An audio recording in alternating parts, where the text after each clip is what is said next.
Hey, what's up, guys? Welcome out to another episode of According to Kaz Queen. And as always, I'm Kaz. And I'm Queen. And guess what, guys? This is episode number 50. This is the season finale of season 2. We've gotten through another 25 episodes in this season, man. Yes, we did. We made it through to the end, so we're going to take a little brief hiatus as we get ready to recharge, get ready to bring you some new conversations and some new things and see what we can switch up and make different. Yeah. For season 3. Yeah. We got some ideas. 3 seasons, baby. Can you believe we did 3 seasons? Yeah. We're at 3 seasons? We're at 3 seasons. We're at 3 seasons. So I'm thinking of cool things that we can do in season 3. We're trying to make this even more leisurely than it already is. So we've taken it out. Go do it from the bed? We've taken it. That would be dope. That would be dope. That is a thought. I ain't mad at that. That is a thought. So we're going to do some, we're going to have some production meetings, and we're going to figure out how to make this even more comfortable for us. I think my goal is to figure out how to make this experience as comfortable as possible. So the bed actually sounds like a good thing. I'm not mad at it. There's a way to... It's very Franklin-ish. Yeah, if there's a way to figure that out,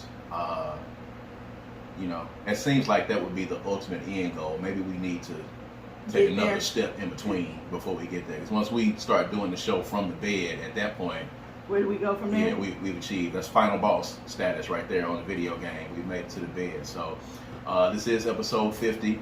And this has been a pretty informative season. I think this season we've had a lot more revelations, and we've had a lot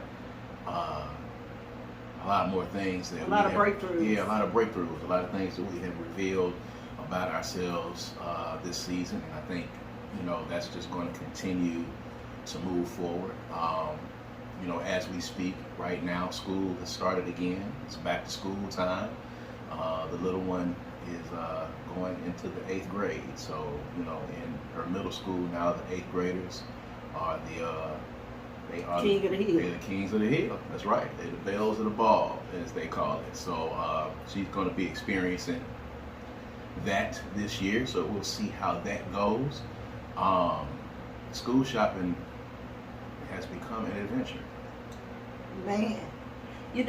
One would think that because they have to wear uniforms that it would be less expensive. I don't know because she does have to wear uniforms, but I can tell you that it's not cheap. It's not cheap. It's absolutely not cheap. It's not cheap. Her hair costs as much as mine to get done, and she gets it done more often. You have to have certain kind of shoes. You got to have a certain kind of backpack. You got to have a certain kind. And now she's into lip gloss and things of that nature. We got a preteen. Yeah, she's fully in, getting to her selfness, and I don't really want to influence that very much. This mothering thing of a daughter is quite different. It is. It's a crazy thing. And I'm sure it's the same for, daddying a daughter. So, daddying a daughter, it is, as a matter of fact. By the way, if you're listening to us right now on streaming services, or even if you're watching us on YouTube, if you're hearing that humming sound in the background that you usually don't hear, usually when we do this show, these are some really good mics. Shouts out to Shure for the mics. It's fantastic, and they pick up everything. So actually, when the air is on in here, you can hear it on the audio. That is, not so much on the video. But if you're listening right now and you're hearing that hum in the background, it's because at this moment that we are doing this show, we are in the midst of a heat advisory in Jackson, Mississippi, and the temperature has topped over 102 degrees. All right, so we ain't cutting the air off. Basically, y'all gonna have to deal with it today, on this day. So it is at the point that I never knew you could get to. It is at the point where even when you're running your AC, it is so hot outside, your house can only get so cool. Yeah. During the day. This is where your parents used to tell you to close all the doors, don't let the air just circulate, just, get it cool in one room and get in that room and be still. And I had the parents that would, cut that air up to about, 78, 79, 80 when it got really hot outside. So it was still nice and toasty on the inside during the summertime. They were, conserving energy, conserving power. And we don't do that in the Franklin household. We're trying to get all the bang for the buck that we can get out of our AC. I don't even know what this electricity bill is going to look like when it comes in at the end of August. I don't have any idea. Thankfully, we got budget billing, so I kind of got an idea what it's going to be. It's pretty much the same thing every month. So we do that because we know we run the air over here quite religiously. So if you're hearing the humming in the background, it's because the AC is still on. It's 102 degrees outside. It's a heat advisory, and I know several places in the country that are experiencing heat advisories right now. It's nothing to play with. It's nothing to fool with. If you don't have to be outside, don't be outside.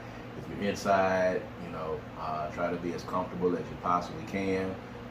If you are doing any events during the course of the day that take place before 8 o'clock, God bless you. And God keep you. And God look over you.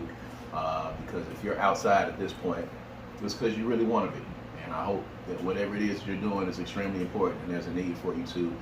And we're in August, and August is usually the hottest month, which is crazy because you're getting into September, which starts the fall. But in Mississippi, it doesn't really get cool until December. Yeah, literally. It doesn't really get Sometimes cool. January. Sometimes January. It's hot on Christmas. Sometimes it's hot on Christmas. So, global warming is a real thing. I think we talked about that on this show before. So just be very careful in that regard. If you're listening to us right now, of course, you know what it is. This is episode 50. We're on all your streaming services, Spotify, Apple Music, Google Play. We are also on Black with No Chaser Radio. Shouts out to everybody at Black with No Chaser. Shouts out to Tyson, of course, at Black with No Chaser Radio, because he is the guy who I've been corresponding with to make sure that, we got our stuff together. And he's the guy that makes sure that our show is up and make sure that you guys can check it out every Tuesday at 7 p.m. So shouts out to Tyson and CJ and all of the Black with No Chaser crew over there doing their thing. And they just hit 200,000 followers on Instagram, which is a really dope thing, man. It is a website media service that was started right here in Mississippi. And I know you guys out there nationwide are familiar with Black with No Chaser. So shouts out to those guys and shouts out to them for having us on the station. And of course, youtube.com/Brad Kamikaze Franklin. When I put my finger right here, boom, that's where you go. Make sure that you subscribe to that YouTube page, man. We're almost to 900 subscribers. I wanted to try to get to 1,000 before the season was over with, but we don't want to press y'all too much. Why is that so significant to you? Because that's when you can monetize. Oh. Yeah. Okay. Yeah. Well, you got to get to 1,000 subscribers, and then you have to get to 4,000 watch hours. So even when we get to 1,000 subscribers, we still got a few, 100 watch hours that we got to get to the point where we can monetize what we're doing. So keep watching, and don't just watch a couple of times. Watch a bunch of times. Watch a lot. Yeah, share it with your friends so we can get those watch hours up, and then when we get to 1,000, watch every day. Yeah. I bet you won't watch every day. I bet you won't. I bet y'all won't watch every day. Dare you. Make sure you're following us on all the social media, platforms. Of course, we're there as well. Yeah. Got you again. Bam. That's pretty good. Yeah. Taste it.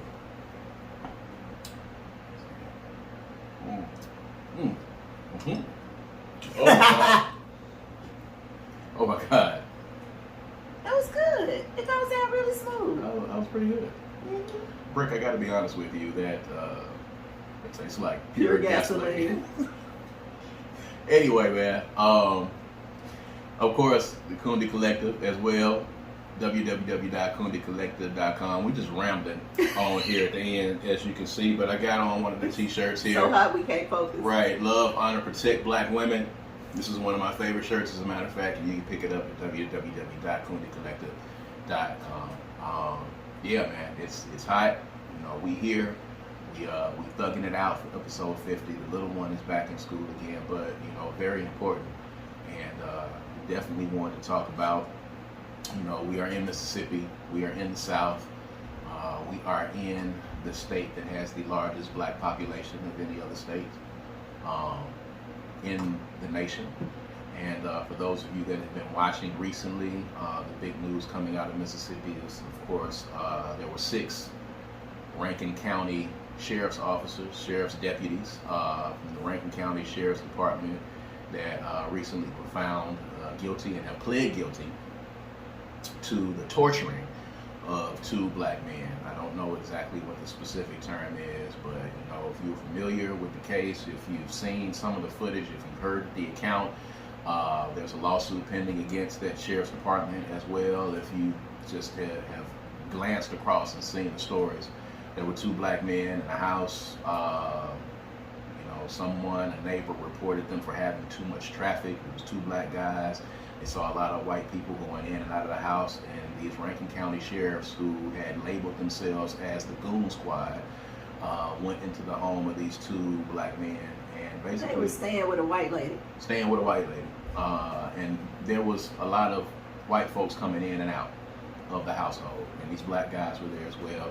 A neighbor called, and these Rankin County officers went over, and as it stands, they tortured these 2 black men for quite a while, shot one of them in the mouth, sexually assaulted them as well. The report is out there. I don't want to go in depth on what they actually did to these 2 black men, to other human beings. These are law enforcement officers who are, sworn to serve and protect, who actually did these atrocious things to other human beings, in this case particularly black men. Rankin County loves to have this reputation as being tough on crime, and we don't allow that and tolerate that in our county. Well, we see now what you do to be tough on crime, and as a black man, there wasn't a crime though. Right. They committed the crime. Well, the tough on crime stance basically in parentheses means, being tough on black people. This is how we keep black people under control. We keep black people under thumb. So, we harass them, we profile them, we stop them when they come through our county. When we see the Hines County tags, if we flash the light in their car and we see that they're black, we're going to pull them over. So basically, that is their methodology in being tough on crime, is we're going to stop all the black people that we can, and we're going to make black people scared to come through, our counties. And it happens in the bedroom communities that surround the city, Rankin County and Madison County. And I tweeted about it on my page, and then there was subsequently a lot of people who started giving their own testimony and their own account of what has happened to them in Madison and Rankin County, incidents where they were harassed, where they weren't doing anything but driving while black, and had officers stop them and harass them and give them tickets. And a couple of people said they had paraphernalia or dope planted in their cars. This is a common thing for black folk, people. This is a very common thing for black folk, and it's high time that people start believing when we say these things. Jason Aldean had this controversy about this song about what happens in a small town. Well, this is what happens in a small town, and this is why black people were so offended by some of the lyrics of that song. And now it comes to light that there was this Goon Squad, acting.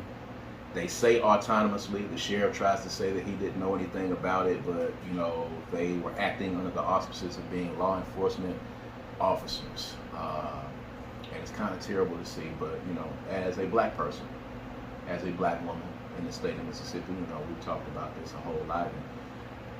And, you've been in the car with me, and we've had our experiences before. I'll talk about that in a second. But when you saw this information and you saw this news coming down, what was some of the first things that you thought about? The first thing I thought about was, here we go again. That was the first thought. Mm-hmm.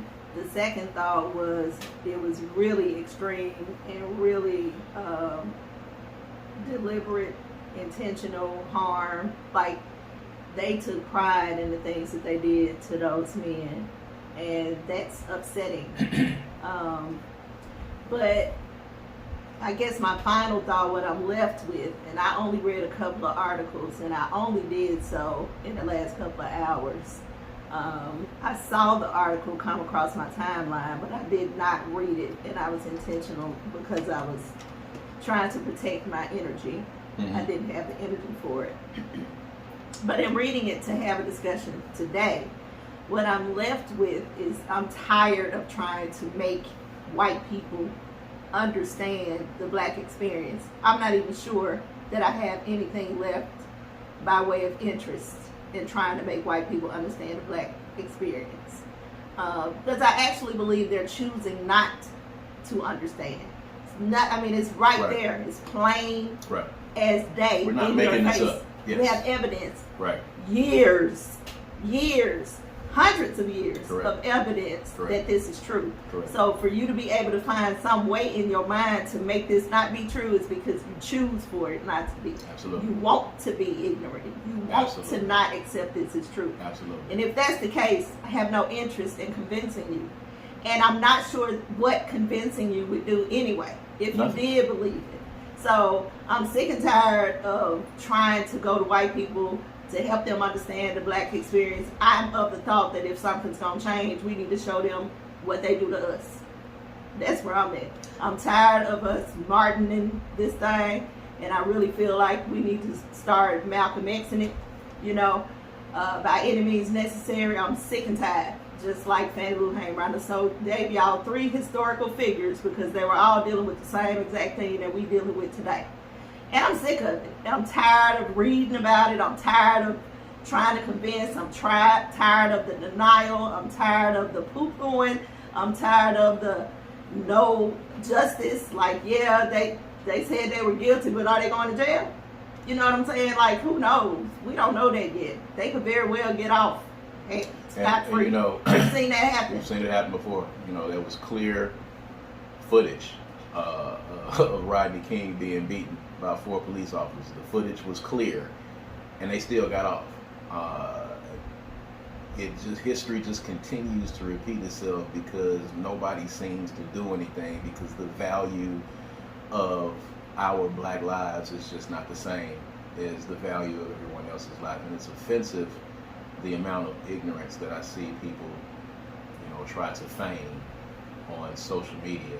White folks trying to act as if they can't understand, or trying to act as if this is an isolated case. And the outrage that I'm seeing from some folks, white folks in the surrounding communities, oh my God, this is terrible, this is disgusting, they need to be under the jail. We have been telling you that this has been going on for decades in Mississippi. We've been telling you that this is happening on a regular basis in Mississippi. We've been telling you that there are goon squads in Rankin County, in Madison County. The only thing different about this particular instance is that they got caught.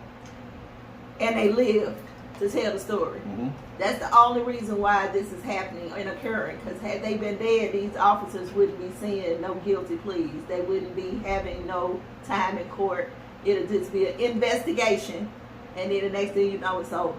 And let me just say this: the sheriff that's doing the press conferences, and he's acting all distraught and hurt, and please, I want the public, I want the chance to regain your trust again. Listen, the chances, sir, of you not knowing what these rogue racist cops were doing under your watch, for me, I don't believe it. I think that's possible. What I don't think is possible is that you think we ever trusted you.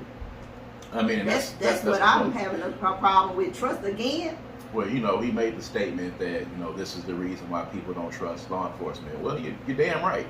Why would we trust law enforcement? And we have a good reason. And this is not happening to white people.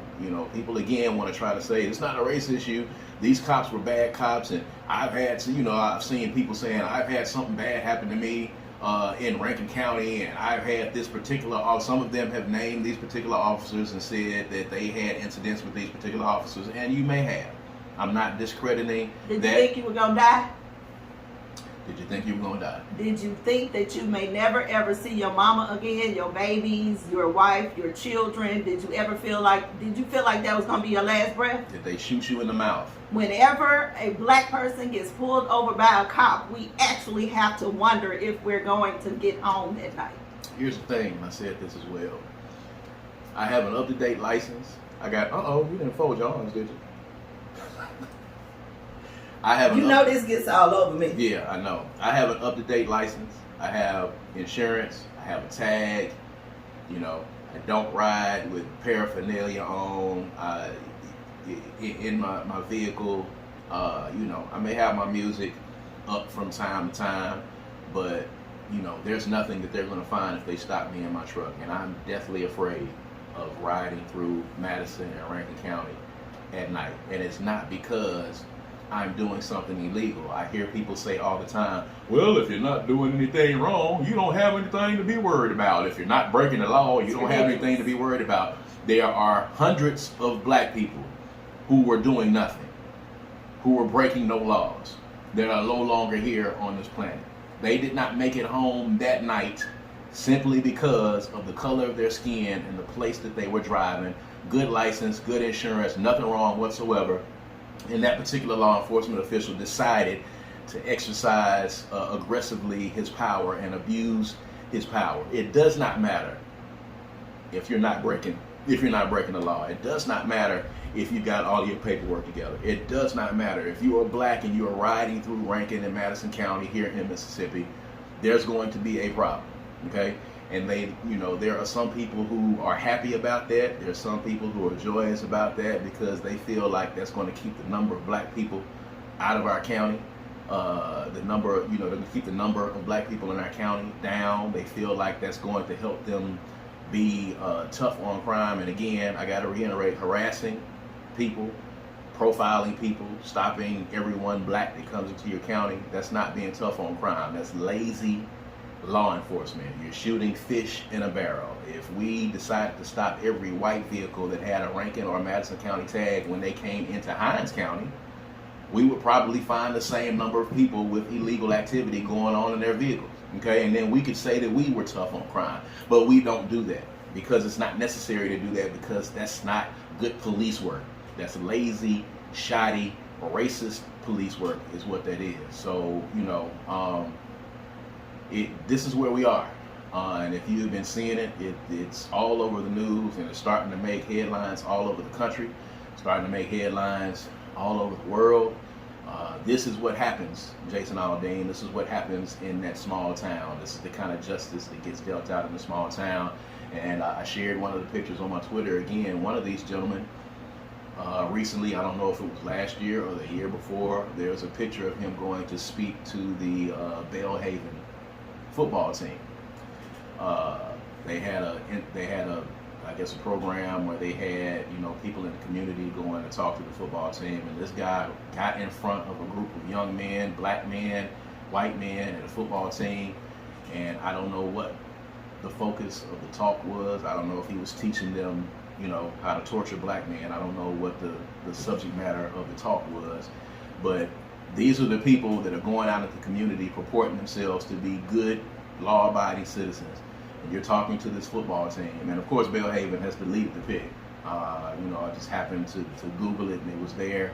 And when I clicked on the Twitter link, the picture was down. So of course, shouts out to Belhaven PR. You're doing your job. You're skimming and scamming and making sure that you are getting all of those pictures and scrubbing social media of these pictures of you inviting this racist rogue cop to your school. If you are a parent of a student at Belhaven, you should probably be calling over there and asking them what their process is for vetting the speakers, because y'all let a racist rogue cop come and speak to your football team. And these are the things that have been happening in our community for years. This is the thing that black folks have been having to deal with for decades in our community, and we have been telling you. And no, it is not us playing victim. It is us letting you know succinctly that there is definitely a difference in, the justice that is doled out to black people and the justice that is doled out to white people. The treatment of black people by law enforcement versus the treatment of white people by law enforcement. This Goon squad that exists. And we saw it in Memphis with it just happened to be black guys that ended up beating up and killing a black guy. But these Goon squads that exist, these rogue squads, the jump out boys, all of these folks that exist, on all of these police forces that are designed to go into the hoods and designed to go in and squash the crime in the hood. And basically what that means is we're going to go in and we're going to slam some black men up against the hood of our cars. We're going to put our foot on some of their necks. We're going to bust down some doors. We're going to be real aggressive, because that's what we have to do, because we have to squash and we have to control these savage animals that are black men in our community. And this is the only thing that they understand, and this is the only way that we can help to solve the crime problem. Don't have any proactive measures. They don't have any ideas on what to do for education, any ideas to do for poverty, any ideas to do for economic development. None of those at all whatsoever, but they've got all the answers when it comes to arresting and jailing black men. And killing. And killing. And torturing. And torturing black men. I know that does get on you, but we definitely, it's what we do. We're going to talk about that on this show. And any more developments and things, you'll be seeing them happen while we're on our hiatus, if anything's happening new. Once we kick back up for season 3, of course, we're going to talk about it. We talk about the good, we talk about the bad. These are conversations that take place in the privacy of our own home that we bring to you guys here again. If you're just tuning in with us, this is episode number 50, the season finale of season 2. And definitely got to kick this thing into high gear, because this is something that really had me laughing, and it also had me sighing a little bit as well. Carlee Russell's ex-boyfriend, the gentleman who was dating her when she decided to go on her little sabbatical and go lay up, and had the police force in Birmingham, Alabama, and Hoover, Alabama looking for her. There was a flyer of him recently in Atlanta where he was going to be hosting a party, and the party said win a date with Carlee Russell's ex-boyfriend, and he was on the front of the flyer, and he was going to be at a club hosting the party. And I said, we have officially hit rock bottom, because it wasn't even him that went missing. He was just a boyfriend. He was an ancillary player in this whole episode, although he did make some statements while she was missing, but he has instantly tried to take this and parlay this into some type of social media fame. It's a bit unsettling, but I gotta ask you about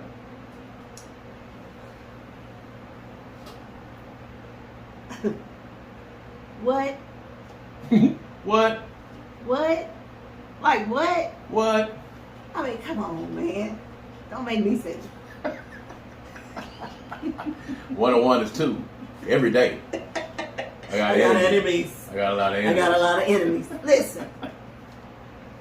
What are you thinking? Are you thinking? I don't know if he's thinking. So, A, shoot the shot, bro. B, I don't know if there's anything any more distasteful and dismissive that could ever be done in this situation. Very distasteful. It's distasteful. You know what it is? You know what it is? What is it? It's D Class A.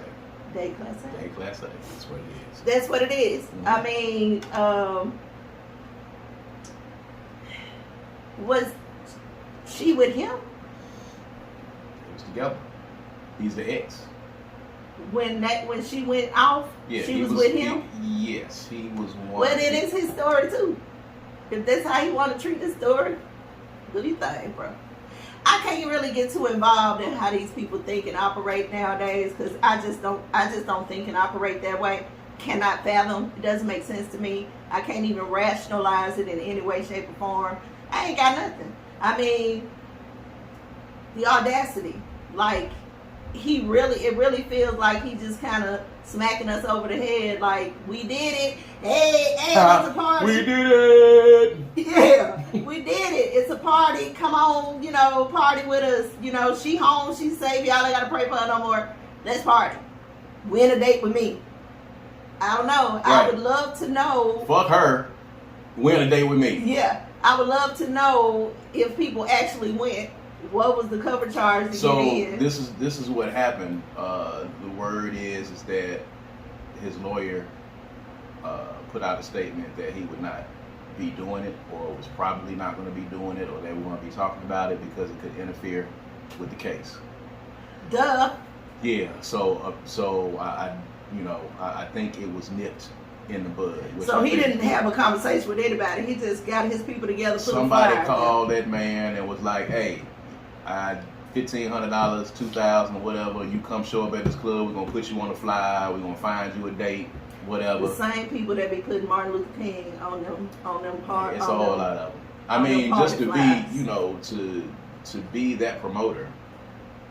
What would make you pay for this man to come do that? What kind of shape does your venue have to be in? A, B, what kind of weird human being do you have to be to say to yourself, we're going to get this man in here and we're going to get this popping off and you're going to pay him? The age that we live in with social media, where people are taking a sliver, I'm talking about a sliver of opportunity, and they're turning it into some type of monetary gain, and the uncouthness, that the tactlessness of people to try to cash in on this moment of IG fame or TikTok fame, it's getting to the point where it's disgusting. When you got to the point where you got the Home Depot girl, she went out and she started trying to host parties. Like, everybody is taking that little couple of minutes of fame and they're trying to go host parties. I don't really know if I got a problem with Home Depot girl. Like, she just posted a picture and people flocked to her. So capitalize if you can, sis. I don't really see that as a yeah. I mean, you know what? It ain't like she premeditated some really awful situation, and then like she just posted a picture and people was like, "Girl, you work at Home Depot, you beautiful," and blah blah blah. Entrance into IG fame. So take it, But what I'm more concerned about is that there are still going to be people who would go to that party. Yeah. That's what's more concerning. So you got one a-hole who would throw the party. You got one a-hole who would actually let somebody talk him into doing some crazy stuff like that. Mm-hmm. But the biggest a-hole is the individuals that would actually condone this, pay money, and go to that party. Yeah, like the females that would say, you know what, I'm finna pay $25. I'm gonna go ahead and get a chance to date Carlee Russell's ex-boyfriend, thinking if I hook up with Carlee Russell's ex-boyfriend, I can squeeze in on some of this pub that he get, because then we'll be together, and then I'll be able to go on social media and say I'm dating, or I went out on a date with Carlee Russell's ex-boyfriend, and now I done put some buzz on my social media page. We take too much. We take too much foolishness. We take too much off law enforcement. We take too much off us. We just take too much. Like, you get on the internet and make jokes and laugh and kiki and caca and make all these ridiculous theories and all of this stuff, but nobody's doing any active thing to make people understand how wrong this is. Like, and you only do that. The only way people are ever going to understand their actions is if you hit their pocket. So the only way you're going to hit this guy's pocket is to boycott this show or this event. Don't go. Nobody should go. The DJ they hire should say, no, man, I'm not doing that. I'm not going. I'm not doing it. The venue they trying to go to should say, man, we're not hosting this crap. This is stupid. Like, nobody's going to do that, but that's what it's going to take. Nobody's going to get it back. I don't think, just collectively as a community, I don't think we've got to the point where we could have a wherewithal to say no, because there's going to always be some people that are just only concerned with the bag, and they're only concerned with their fame and how it looks. We don't give a damn. We're going to do what we need to do. That's terrible. It is terrible. That's terrible. That's terrible. That's where we are. Like I said, you got people who are, putting their lives in jeopardy to pull pranks on people on social media now. I mean, literally, there was a prank getting pulled. I saw one today where the guy had a clear backpack and had stacks of money in the backpack. And he was walking around in the hood. And people were stopping him, of course. They were stopping him. They was tapping the book bag. Like, it was literally like somebody had dangled a piece of meat in a shark pen. And he was filming himself walking through And I don't know if it was real money or not, but it was a clear backpack, and he was walking through the hood with money on his backpack. And I was saying to myself, somebody could shoot you right now. Not knowing if there's real money or not, somebody could literally walk up to you, pull out a pistol, and shoot you right here. You could lose your life because you are pulling a prank. It's almost as if you have no fathoming or any regard for your own life. And that's where we are now on social media, and it's a terrible thing. And I don't see it getting any better. I see it getting worse at the end of the day. So, anyway, as we get ready to wrap up this season finale, of course, we always reflect on, the episodes that we have done previously. And like I said, we had a lot of breakthroughs this year, a lot more than we did in season 1. And I guess I would say, the new surroundings made it a little bit more comfortable, I think, for those conversations to flow. So, what would you say is your biggest takeaway in the conversations that we've had over the past 25 episodes of season 2? I learned a lot about myself in these conversations. We learned a lot about us as a union. Some of it was uncomfortable. Some of it took days after this of processing for me. But I feel like I'm better. I think that I know for sure that I have grown tremendously over some of those conversations that we had. Having to process some things that I didn't want to let go of, trying to hold on to things that I needed to let go of, and having conversations here, and kind of gave me the wherewithal to say goodbye to some of my old thinking patterns. Still, a work in progress, of course, because you don't just say, I don't think that no more, and it goes away. But you can actively start taking steps to reprogram your mind, and I've been doing that. So I'm really thankful for the last season, for this season. It's been very healing for me. I think having these conversations are good. It's therapy, and they have Definitely. been good for me as well. If you go back and peruse season 2, there's a lot of highlights, and there's a lot of revelations. Like, if you go back through and look, there's a lot of And some of them happen right here while the conversation is Yes, happening. some of them happen right here. Old things that were pulled up. Things that we both were dealing with. This has been a form of therapy for us. This has been a form of couples therapy for us to be able to have these conversations and be transparent. And it's good because, we don't, the gloves are off. When something pops up in our head, when a story pops up, if there's an issue, we're actually having these real conversations in front of you right now. And that's how these things happen. We talk a little bit beforehand about what we're going to talk about on the show. But, for the most part, we're talking about us, and we're talking about, these emotions and these experiences that we have, kept under wraps for a while, and that we're trying to work our way through. That's real shit that you're seeing in real time. So, we appreciate y'all for, following us. Just running into some folks last night that, said that they watch the podcast. I still am always overwhelmed, and I really don't know how to act when people say that. But yeah.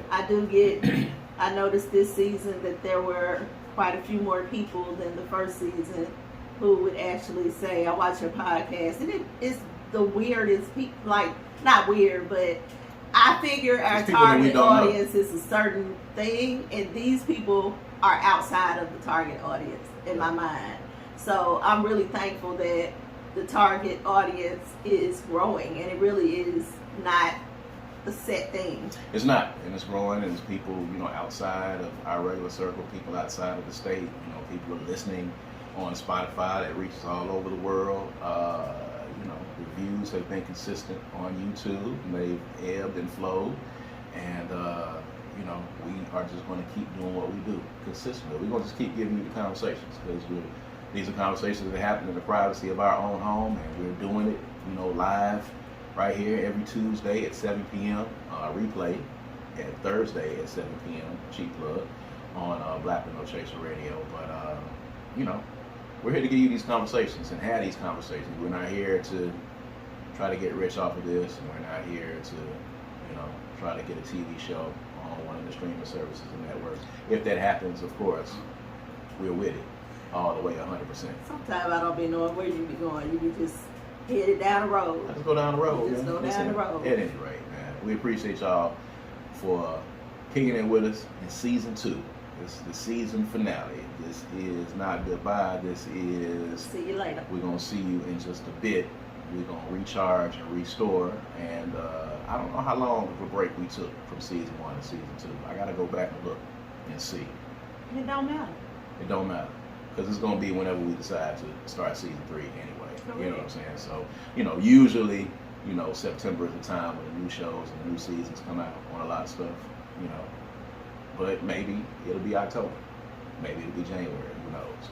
We're gonna do our thing. It'll probably be a lot, because there's a lot going on. And we got a lot to talk about. But we definitely gonna talk about how we can super leisure doing the podcast next time. See what we can do. Be careful if it's too leisure. Look over there, and you're gonna be fell asleep on this thing. At any rate, man. Like what? Yeah, we appreciate y'all, man. Thank y'all for tuning in with us, man. We're gonna see y'all on the other side of season 3 very, very, very soon.